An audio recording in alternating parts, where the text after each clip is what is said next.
Hey everyone. So I'm just going to do kind of a quick intro, give a little bit of background, and kind of explain what I'm going to do, and then we'll just kind of get right to it. So, full disclosure, I have actually already done the work. I did an intro, didn't like it, so we're going to do it again. One of the advantages is that I already know what happens, so I can kind of set your expectations low, really low. So, yeah, it's the first video I've ever tried to film.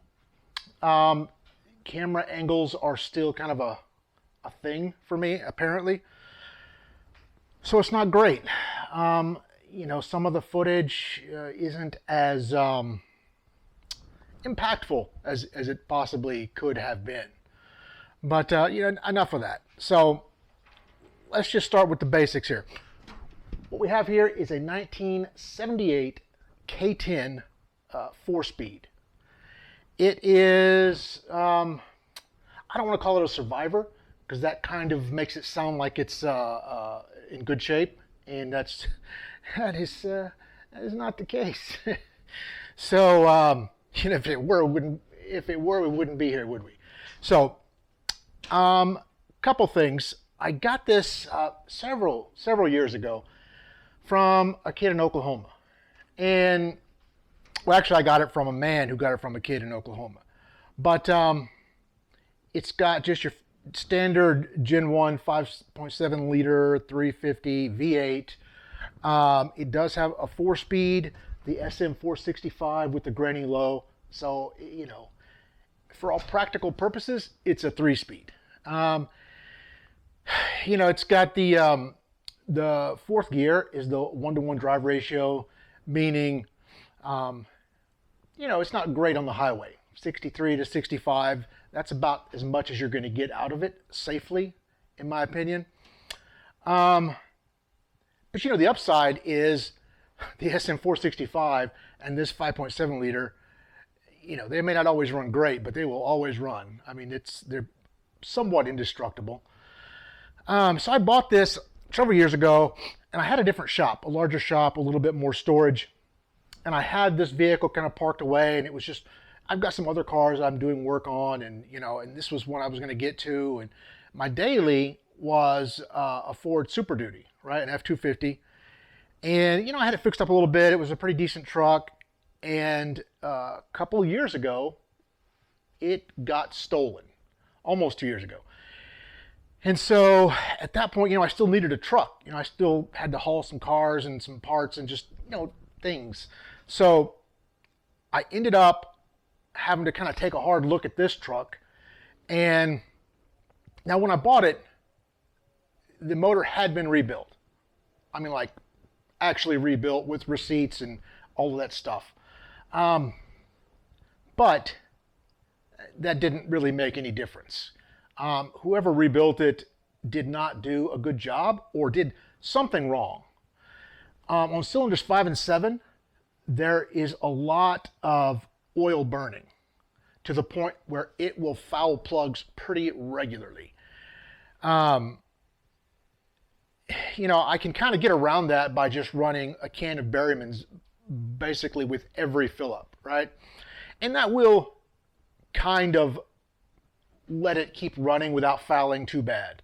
It's not a solution, but it made the truck drivable. Beyond that, I just did a couple things, right? So the motor actually ran good besides that one issue. The transmission's indestructible. So I just did a few things to it, right? And I'll kind of, I'll cover those a little bit more in the walk around, but just a kind of a quick list: new carb, distributor, plug wires, some new belts and hoses, a new battery. I put on a new bumper here on the front. I put on some newer side mirrors. The other side mirrors, I have them. They were inside the truck, but they were not attached. And they're the kind that have like the 3-point connections on the side of the door that you might use for towing or some wider field of view kind of a thing. I don't really love those. So I put this newer style on there. It worked pretty decently. I put some different wheels and tires on it. Kind of had to. The others were just dead. I mean, they weren't going anywhere. And then, this is being a K10 four-wheel drive. It actually is, twin live axle. So there's leaf springs all the way around. Which, I mean, maybe it's not the most comfortable ride ever, but again, it's pretty much indestructible, right?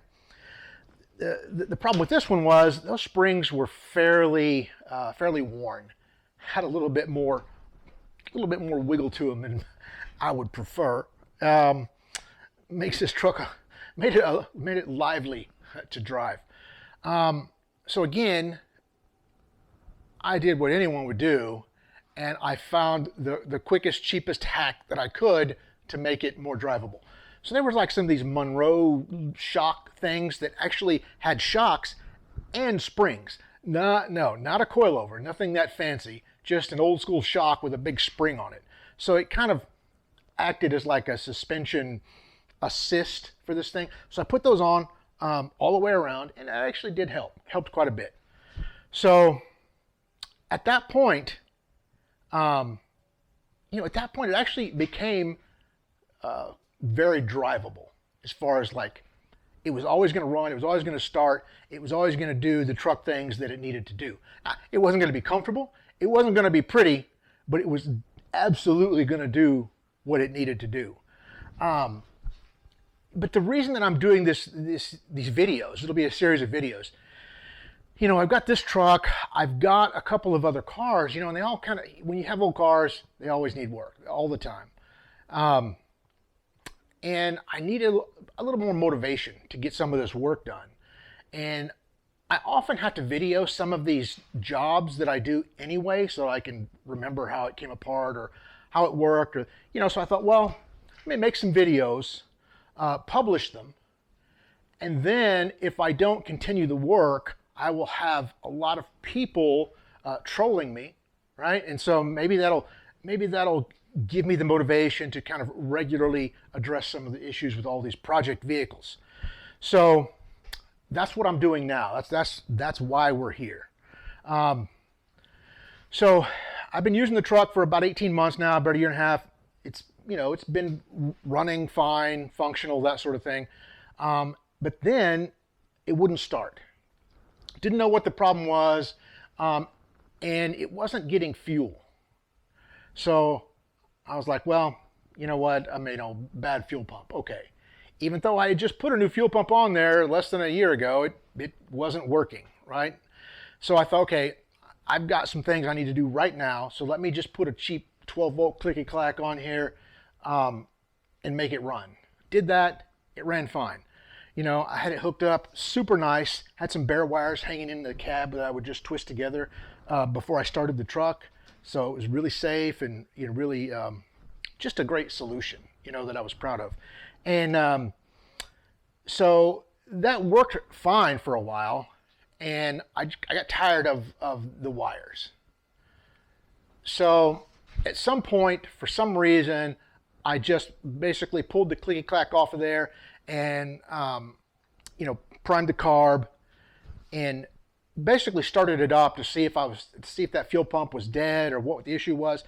And then I could, it was pushing fuel again, right? So, well, maybe it just had an obstruction, and since then that obstruction is cleared. Maybe, I don't know. Because keep in mind, dropping the tanks, cleaning the tanks, blowing out the lines, replacing the lines, all of these things are things I did not do, right? And you've got like these, 46-year-old tanks, and this truck has dual tanks, by the way, a left and a right. I think they're like 20 gallons apiece. So for most of its life, I'm assuming people would use this tank. Because this tank, the fuel gauge wouldn't work. And on the passenger side, the fuel gauge did work. So I'm thinking, you know what, maybe this has less use. So I've been using this passenger side tank, and it had been fine. But still, there's got to be crud and crap in there from that, that number of decades and just over time, right? And of course, there were no filters anywhere on the whole thing. So that meant all the garbage that got sucked up went right into that pump, right into that diaphragm. So I thought, okay, there's a good chance it probably could have messed up that fuel pump. So anyway, it started working again, and I decided, okay, you need to put those filters on there, right? So I put the filter between the fuel pump and the carburetor. I put the Clear Wicks 3300 series in there, and it just, it was looking weak. Looks like it was pumping just enough to make it run. And it was just making me really uncomfortable just watching that. And I thought, okay, let's go ahead and just put a new fuel pump on it. So that's what we're going to do in this video. We're going to go ahead and put the fuel pump on there. And the other thing that we're not going to do in this video, it'll be a second or third part or episode, is the steering box just leaks like a sieve. Couple days of driving, and it can just leak out all the fluid in that Saginaw pump. So I saw an episode of Junkyard Digs recently where Kevin rebuilt a steering box, which is like a kit. And I thought, that looks pretty doable. Let me give that a try. It's it's inexpensive, and anyway. So I got the kit, and later on we'll get to that. But for right now, like I said, we're just going to concentrate on that fuel pump and try to get the flow where it needs to be. The camera angle is not going to be that great, but you'll get the idea of what's going on. And I think a lot of you guys have probably seen a manual fuel pump bolted in before. So there's nothing really groundbreaking going on right here. Having said that, let's just go ahead and do the walk around, and then, we'll get to work. All right, we'll just start at the front here. You've got your 78 K10 front end. You can see how it's, for example, the turn signals are separate from all of the grill assembly there. There is the new bumper that I had mentioned.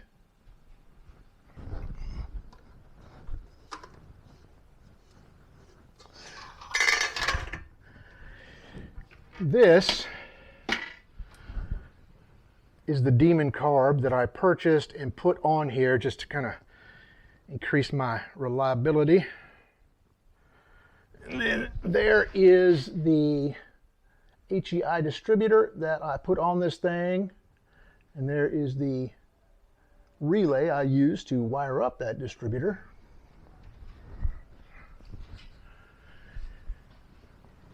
Got your standard mid-70s square body taco style hood with the bends and the creases and all of that good stuff. I went with a pretty traditional 15-inch aluminum wheel with some of the cheapest tires that I could find. These are 32 11.5 15s. Now, here is a shot of those shocks that I was talking about. Got some spring action on there with a shock inside of it, basically. Now, one of the things you'll notice looking at this is the lovely gray primer colored bed liner coating the entire truck. Yes, bed liner.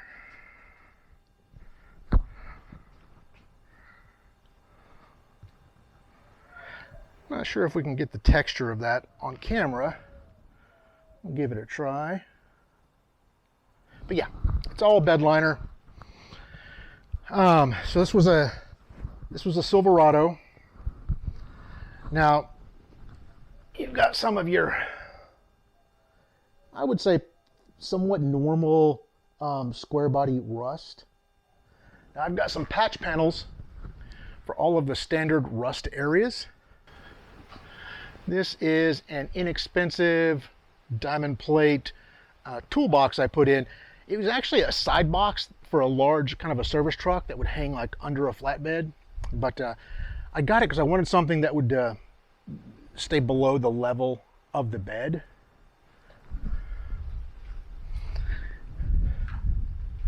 Here is the replacement tailgate I put on there with the black electrocoat. So of course it's black and chalky when you touch it, so that's, you know, that's pretty nice. It's got that going for it. And the man I bought it from actually put some newer brake light lenses on it, so that's good. You know, there's actually no body damage on it at all, other than obviously the rust. So we've got some well-worn plastic door cards, and then we've got the lovely one hinge having vent window. It's always good. We've got some significant rust in the floor here.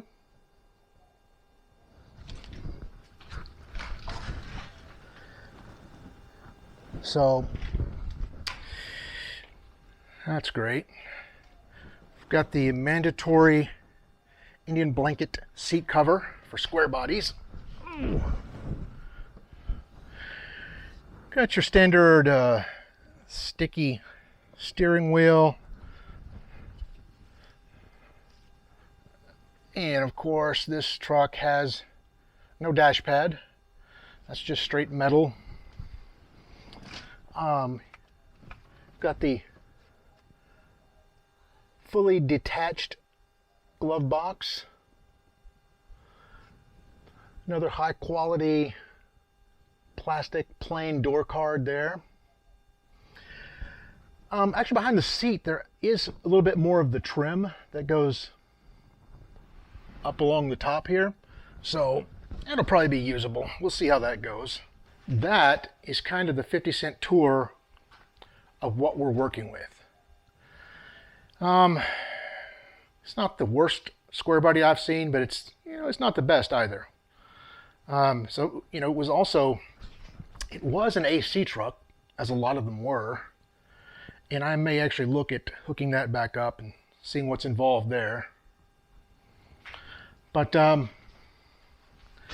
think that kind of paints a picture of what we're working with.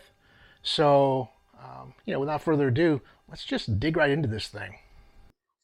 I'll crank it up and I'll bring you guys in close. I'll kind of show you the flow in that Wix filter, and you can kind of see what I'm talking about, how it's pretty weak. I mean, it's you know, it definitely needs some help. Let's fire this up and see if it will. Of course, I put the battery on boil.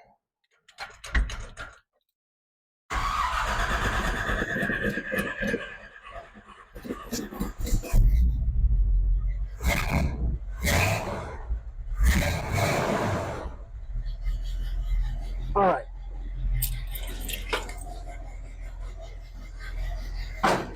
So it's running, and it sounds okay right now.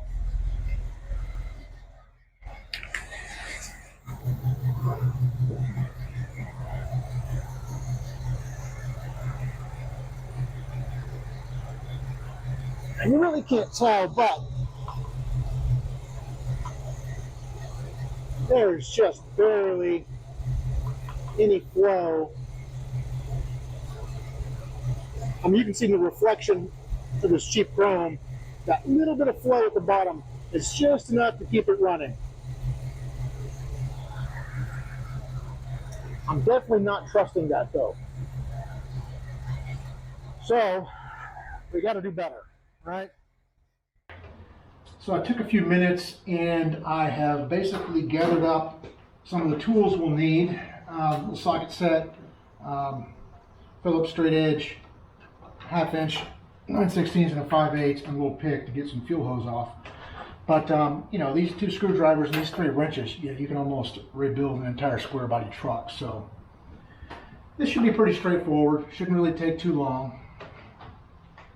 Now, of course, because I said that, it will take several days, and I will probably invent some new cuss words. I think that's a pretty decent angle. Shut this thing off.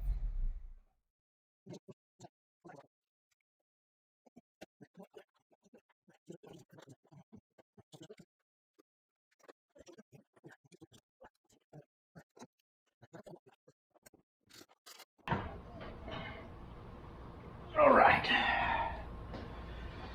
Whew. So, got the old fuel pump off. I'm gonna just take a little utility razor here and clean my mating surface. So look at that.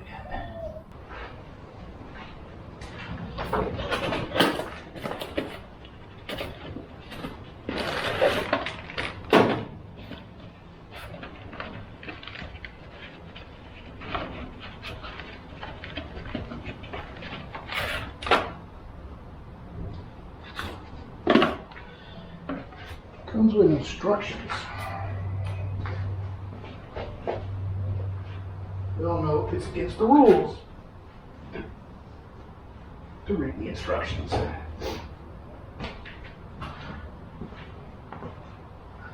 Just so everyone knows, it's about 80 degrees and about 98% humidity. So it's a bit moist out here. A bit moist. Isn't that a gross word? Moist. Look.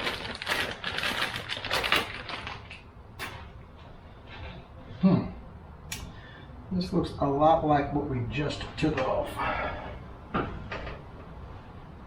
And I definitely will need those fittings. So let's take those off.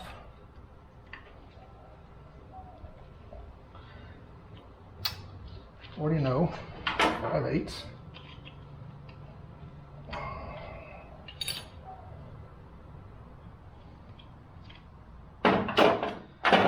Okay.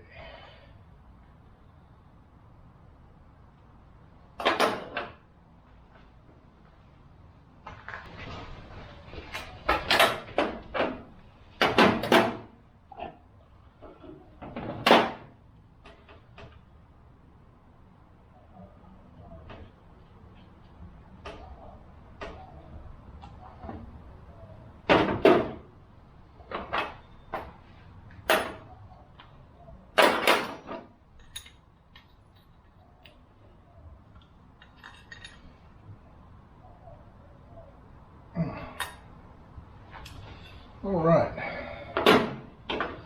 Very good, very good.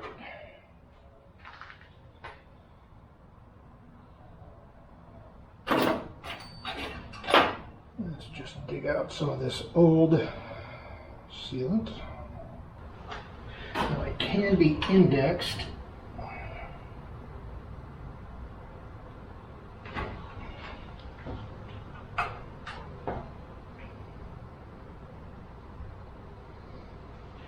But I don't know that that will be necessary. Okay.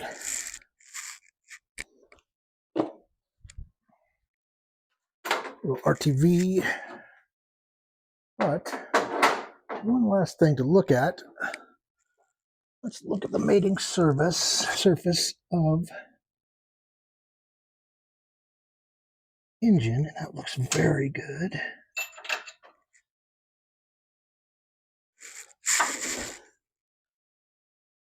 All right, so you guys probably already know we need this rod to go up into the engine. It needs to go up into the engine and stay put and patiently wait for me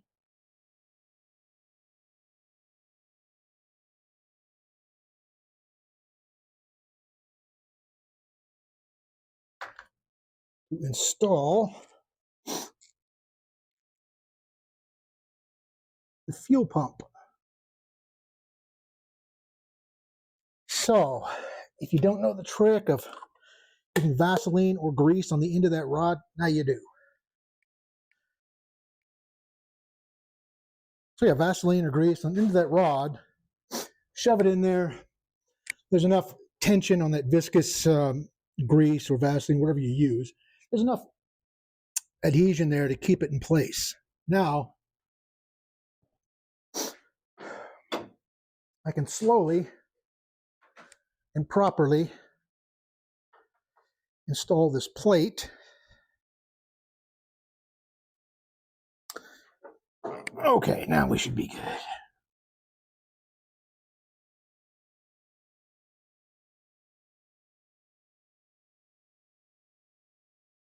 All right.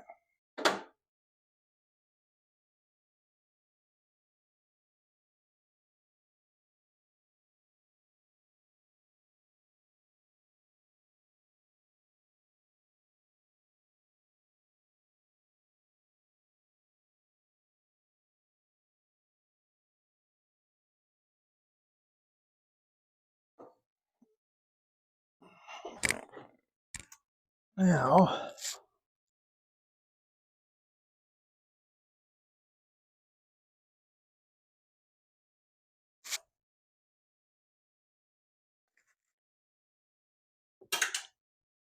all right, well, we'll never see that again.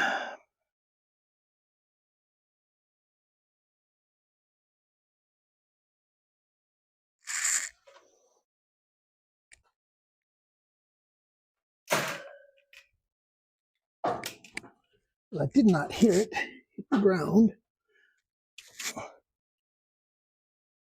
Yeah, there it is.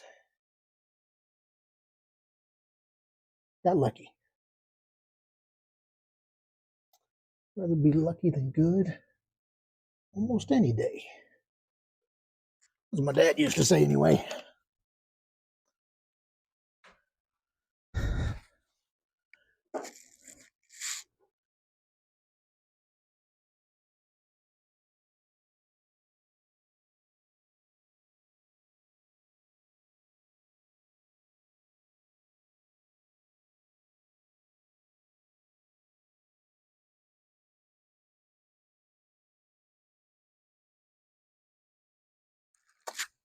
All right. That's just finger tight. Now,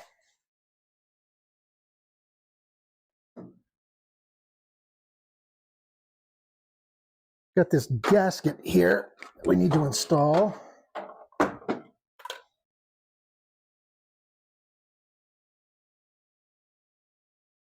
We'll grease it up real good.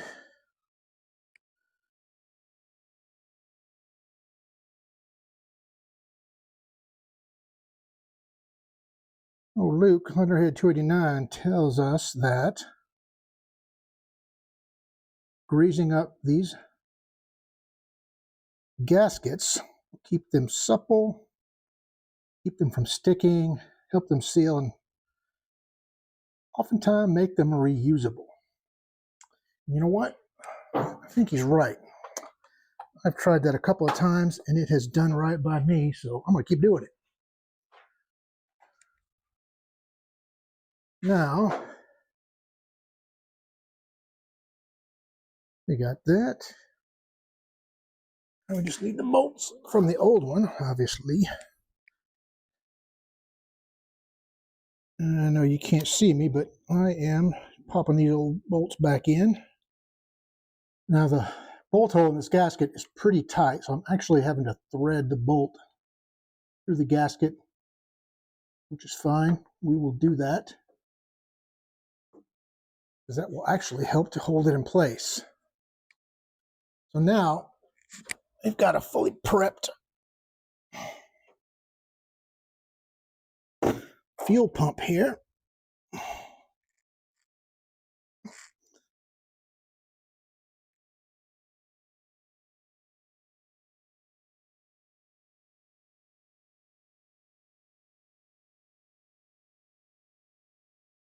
All right.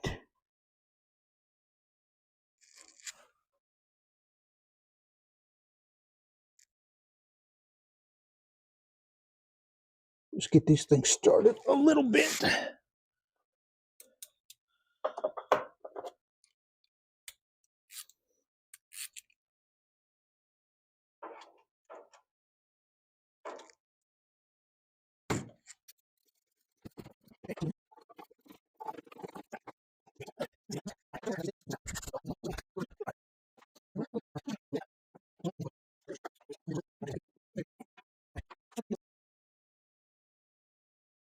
All right, just about got this tightened up.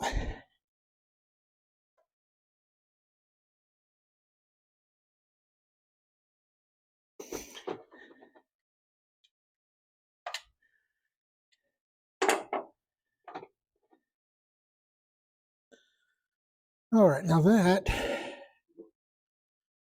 should be everything hooked up. All right. Put all this stuff away real quick while I'm thinking about it.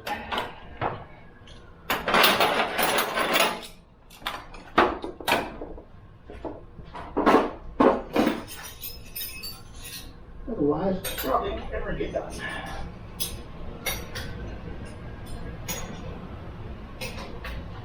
And there we go. And we are going to crank it up.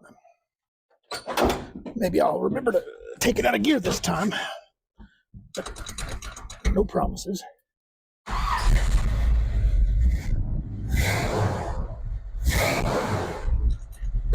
All right.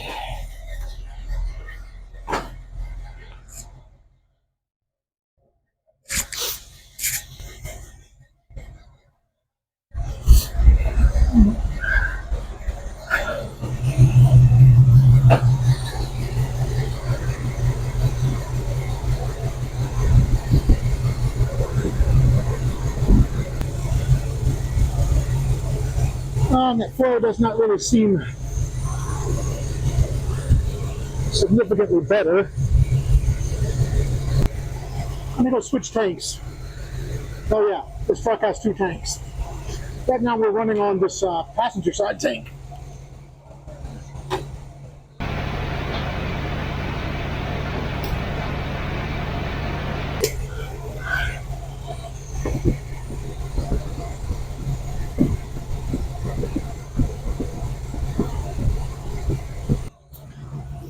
Maybe get a little revving, but it still looks pretty empty.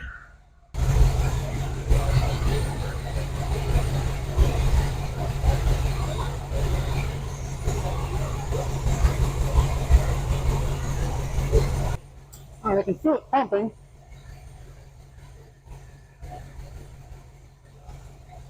You can see my blow by here.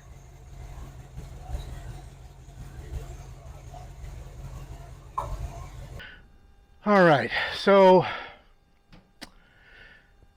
got the new fuel pump on the truck, started it up, revved it up, looked at the flow. What did we learn? That it may not be the fuel pump. You know, it still could just be obstructions in the line. You know, it's hard to tell just by guessing. So what I'm going to do is I'm going to order a like 0 to 15 psi fuel pressure gauge, like an inline gauge, and I'm going to install it on here. I will run the truck with that gauge and just kind of see what pressure we're producing. Before I do that, I might take, you know, just an air nozzle and blow through the line to see if there are any obstructions, to see if I can hear anything in the tank, you know, to make sure it's kind of flowing freely.